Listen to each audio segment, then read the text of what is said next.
दोस्तों नमस्कार, आप सभी का स्वागत है आपके अपने चैनल गोल्डन पाठशाला में। विज्ञान की इस क्लास में आज हम मोस्ट इम्पोर्टेंट क्वेश्चंस को सॉल्व करेंगे और ये क्वेश्चन बच्चों हमने लिए हैं विज्ञान एवं प्रौद्योगिकी नामक लेसन से। तो काफ़ी इंपॉर्टेंट प्रश्न आपकी परीक्षा के दृष्टि से हैं। आप सभी लोग वीडियो को लास्ट तक बिना स्किप किए हुए जरूर देखिएगा। जो भी हमने व्याख्या की है उसको ध्यानपूर्वक सुनिएगा। जो क्वेश्चन आपको नहीं आता है उसको कॉपी पर जरूर नोट कर लीजिएगा। आइए शुरू करते हैं वीडियो को। और वीडियो का फर्स्ट क्वेश्चन आपकी स्क्रीन पर है। पहला प्रश्न बच्चों कहता है कि गुरुत्वाकर्षण का सिद्धांत दिया था। ऑप्शन आपके पास है वोल्टा ने, न्यूटन ने, सीवी रमन ने, एस.एन. बोस ने। तो इसका बच्चों सही आंसर हो जाएगा न्यूटन ने गुरुत्वाकर्षण का नियम दिया था। इसके अलावा इन्होंने गति के नियम यानी गति के तीनों नियमों का प्रतिपादन भी न्यूटन ने ही किया था, ध्यान रखिएगा। वोल्टा ने जो है विद्युत सेल का आविष्कार किया था। और सीवी रमन की बात करेंगे तो ये भारतीय वैज्ञानिक थे और इन्होंने जो है प्रकाश के प्रकीर्णन की खोज की थी, या फिर इसको रमन प्रभाव भी कहा जाता है, इसको भी आप ध्यान रखेंगे। 2 नंबर क्वेश्चन है, भारतीय वैज्ञानिक हैं Edison, madam Curie, Galileo, Hargobind Khorana. तो इसका बच्चों राइट आंसर हो जाएगा हरगोविंद खुराना। ये आपके भारतीय वैज्ञानिक हैं। एडिसन, गैलीलियो, मैडम क्यूरी ये सब विदेशी वैज्ञानिकों के नाम हैं। 3 नंबर क्वेश्चन है, आधुनिक संचार का माध्यम है इंटरनेट, पत्र, कबूतर या फिर इनमें से कोई नहीं। आप सभी लोग जानते हो इंटरनेट क्या है, आधुनिक संचार का माध्यम है। 4 नंबर क्वेश्चन है, सूचना और संचार प्रौद्योगिकी आईसीटी का आरंभ हुआ था वर्ष 2003 में, वर्ष 2004 में, वर्ष 2005 में या फिर वर्ष 2006 में। तो इसका बच्चों राइट आंसर हो जाएगा आईसीटी यानी सूचना और संचार प्रौद्योगिकी की शुरुआत 2004 में हुई थी। राइट आंसर आपका बी ऑप्शन हो जाएगा। 5 नंबर क्वेश्चन है, वैज्ञानिक विधि का चरण नहीं है। अब वैज्ञानिक विधि में आपके जो है कई चरण दिए गए हैं, जिसमें से कौन नहीं है, जिज्ञासा, सिद्धांत, परीक्षण या फिर निरीक्षण। तो इसमें आपका बच्चों राइट आंसर है बी ऑप्शन सिद्धांत। सिद्धांत कोई चरण नहीं होता है और सिद्धांत के अंतर्गत ही चरण होते हैं। तो राइट आंसर आपका बी ऑप्शन हो जाएगा। 6 नंबर क्वेश्चन, भारतीय अंतरिक्ष कार्यक्रम के जनक कौन हैं? Doctor Harvard, Michael, Aryabhata, Vikram Sarabhai. Right answer C option बच्चों हो जाएगा डॉक्टर विक्रम साराभाई। ये भारतीय अंतरिक्ष कार्यक्रम के जनक हैं। आर्यभट्ट आप सभी जानते हैं, इन्होंने जो है पाई का मान दिया था, पाई की मान की खोज की थी। 7 नंबर क्वेश्चन है, ओजोन परत में छिद्र का कारण क्या है? ऑप्शन आपके पास है ध्वनि प्रदूषण, वायु प्रदूषण, जल प्रदूषण, डी ऑप्शन इनमें से कोई नहीं। तो ओजोन परत में जो है छिद्र का होना ये वायु प्रदूषण का कारण होता है। ओजोन परत जो होती है ये बच्चों CFC यानी क्लोरोफ्लोरोकार्बन के कारण इसमें छिद्र हो रहे हैं। तो इसको आप ध्यान रखेंगे, ये वायु प्रदूषण के कारण होता है। ध्वनि प्रदूषण से क्या होता है, इसमें आपका शरीर के अंदर चिड़चिड़ापन आ जाता है और बहरेपन की जो है लक्षण दिखाई देने लगते हैं। तो ये ध्वनि प्रदूषण का कारण होता है। जल प्रदूषण से हैजा, टाइफाइड ये सारी बीमारियां आ जाती हैं। 8 नंबर क्वेश्चन है, मस्तिष्क जांच की मशीन है एक्सरे, स्कैनर, अल्ट्रासाउंड इनमें से कोई नहीं। तो मस्तिष्क जांच की मशीन बच्चों आपकी हो जाएगी स्कैनर। बी आंसर आपका सही जवाब है। एक्सरे के द्वारा शरीर के जो अंदर हड्डियां होती हैं उनके पिक्चर लिए जाते हैं, फोटो या तस्वीरें ली जाती हैं। अल्ट्रासाउंड के द्वारा क्या होता है, शरीर के आंतरिक भागों की जांच की जाती है। 9 नंबर क्वेश्चन है, मृदा प्रदूषण से कम होती है, मृदा कम हो जाती है, उर्वरा शक्ति या फिर खनिज। तो राइट आंसर है उर्वरा शक्ति जो है मृदा प्रदूषण से कम हो जाती है। और मृदा प्रदूषण की समस्या किससे होती है, तो अत्यधिक रासायनिक खादों के प्रयोग से मृदा प्रदूषण जैसी समस्याएं उत्पन्न होती हैं।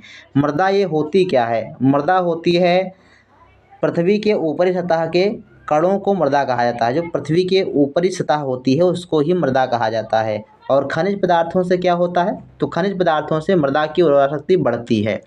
10 नंबर क्वेश्चन है, ऊर्जा का नवीकरणीय स्रोत कौन सा है? तो ये क्वेश्चन तो बहुत बार हमने पढ़ाया हुआ है, बस अलग अलग टाइप से उदाहरण आपको यहाँ पर ऑप्शंस आपके बदल सकते हैं। तो ऊर्जा का नवीकरणीय स्रोत सभी को पता है सौर ऊर्जा होती है, बाकी डीजल, पेट्रोल, LPG ये क्या है और नवीकरणीय ऊर्जा के स्रोत हैं। 11 नंबर क्वेश्चन है, टेलीफोन लाइन से जुड़े नेटवर्क को क्या कहा जाता है? टेलीफोन लाइन की सहायता से जुड़ा नेटवर्क क्या कहलाता है? कंप्यूटर, स्मार्टफोन, इंटरनेट इनमें से कोई नहीं। तो ये बच्चों होता है इंटरनेट। दैनिक जीवन में उपयोगी है, केवल प्रौद्योगिकी, केवल विज्ञान, विज्ञान एवं प्रौद्योगिकी। तो दैनिक जीवन में क्या उपयोगी है, ये दोनों की आवश्यकता होती है, विज्ञान एवं प्रौद्योगिकी, क्योंकि विज्ञान और प्रौद्योगिकी क्या है, एक दूसरे के पूरक हैं, यानी एक ही सिक्के के दो दो पहलू हैं। तो ये समझ सकते हो इसको। विज्ञान क्या होता है, तो विज्ञान क्रमबद्ध व सुव्यवस्थित ज्ञान को ही विज्ञान कहा जाता है। इसके अलावा अगर प्रौद्योगिकी की बात करें तो विज्ञान के नियमों के और सिद्धांतों के अनुप्रयोग से मानव हित के लिए जो संसाधनों का निर्माण होता है उन्हीं को प्रौद्योगिकी कहा जाता है। तो ये परिभाषाएं आप सभी ने पढ़ी होंगी, तो इसको आप ध्यान रखेंगे। इसमें आपका सी ऑप्शन सही जवाब हो जाएगा। 13 नंबर कहता है कि सीड ड्रिल का उपयोग किया जाता है बीज बोने में, उन्नत किस्म के बीज छांटने में, फसल काटने में, या फिर इनमें से कोई नहीं। तो आप सभी को पता है कि सीड ड्रिल जो होती है उसको बीज बोने के लिए प्रयोग किया जाता है। ए ऑप्शन आपका सही है। जैसे आपका मक्का हो गया या और मोटे अनाज जो होते हैं उनको बोने के लिए सीड ड्रिल का उपयोग किया जाता है। उन्नत किस्म के बीजों की को छांटने के लिए ये क्या होता है, आपका उत्तम किस्म के बीज छांटने के लिए चलना या फिल्टर विधि का उपयोग किया जाता है। और फसल काटने के लिए कंबाइंड मशीन या हार्वेस्टर मशीन का उपयोग करते हैं। तो इन चीज़ों को आप ध्यान रखेंगे। पहले पार्ट जो आपका दिया गया है काफ़ी इंपॉर्टेंट लेसन है, यहाँ से आपका 1-2 प्रश्न जरूर बनेगा। पाई का मान ज्ञात करने वाले गणितज्ञ कौन थे, आर्यभट्ट, श्रीधराचार्य, महावीर या फिर शकुंतला। तो राइट आंसर बच्चों हो जाएगा पाई का मान आर्यभट्ट ने खोजा था, या उन्होंने बताया था कि पाई का मान कितना होता है।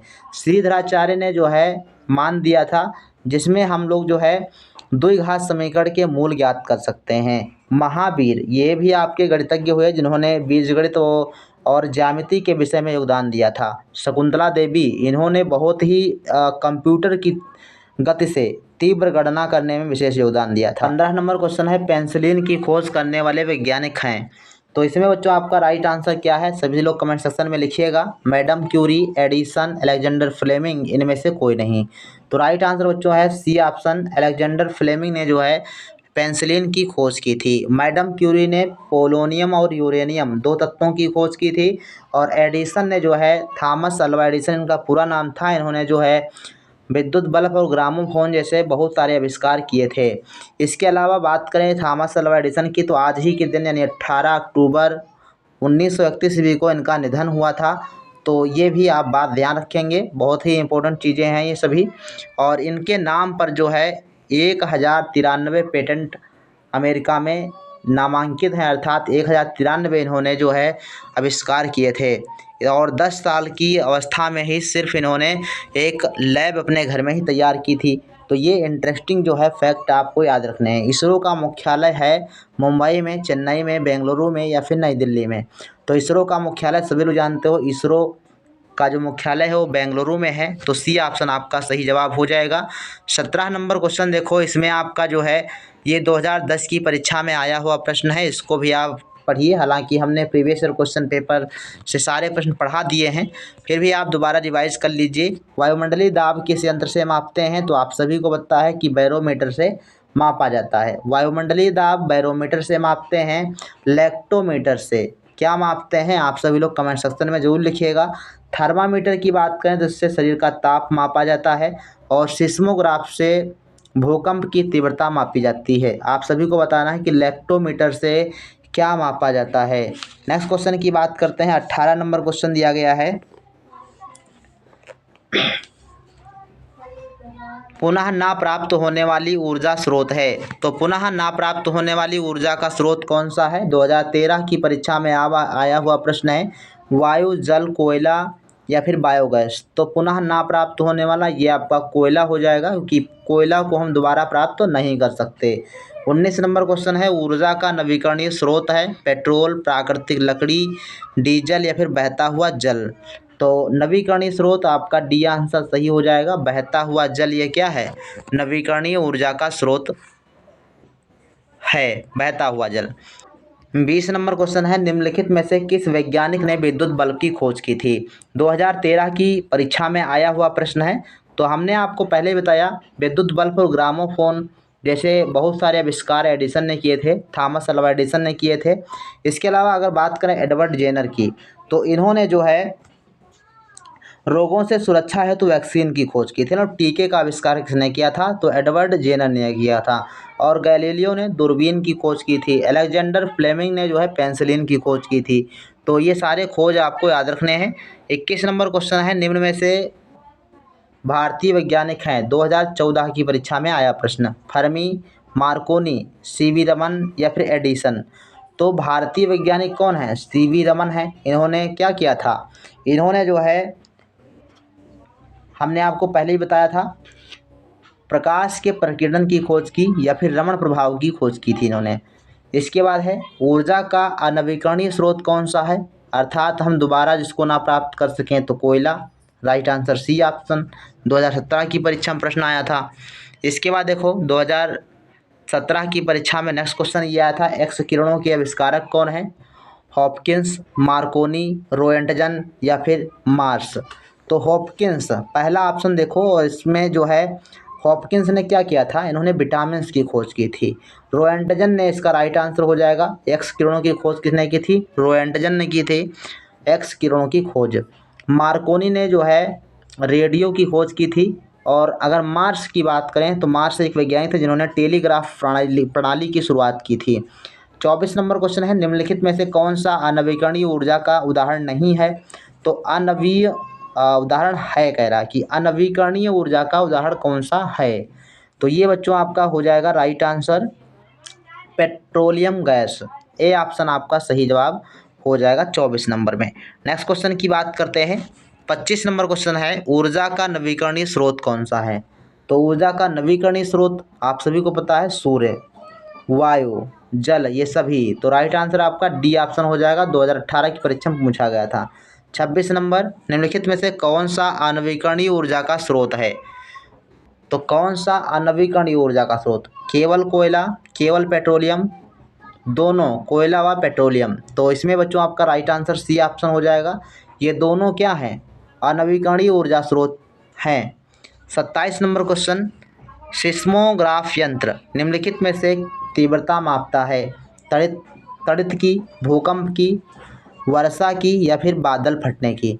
तो सिस्मोग्राफ यंत्र के द्वारा भूकंप की तीव्रता मापी जाती है। बी ऑप्शन आपका सही जवाब हो जाएगा। इसके अलावा तड़ित की तीव्रता, जो तड़ित चालक लगाए जाते हैं कापर के बना करके मकानों के ऊपर, तो तड़ित की जो है तड़ित सूचक यंत्र होते हैं। वर्षा माप के लिए वर्षा मापी यंत्र होते हैं जिनको रेन गेज कहा जाता है। बादल फटने, इसके लिए जो है एक यंत्र प्रयोग किया जाता है जिसका नाम है सीलोमीटर। बादल फटने जिसकी जांच की जाती है सीलोमीटर से। तो ये चीज़ें आप लिख लीजिएगा, काफ़ी इंपॉर्टेंट प्रश्न है। जो आपके ऑप्शन दिए गए हैं तो उसी के अनुसार अब प्रश्न आपके बन सकते हैं। तो ये बच्चों आपके रहे इस लेसन संबंधित काफ़ी इंपॉर्टेंट प्रश्न। आप सभी लोग इनको रिवाइज करते रहें। और आज की इस वीडियो में बस इतना ही। मिलते हैं नेक्स्ट वीडियो में, तब तक के लिए धन्यवाद। जय हिंद, वंदे मातरम।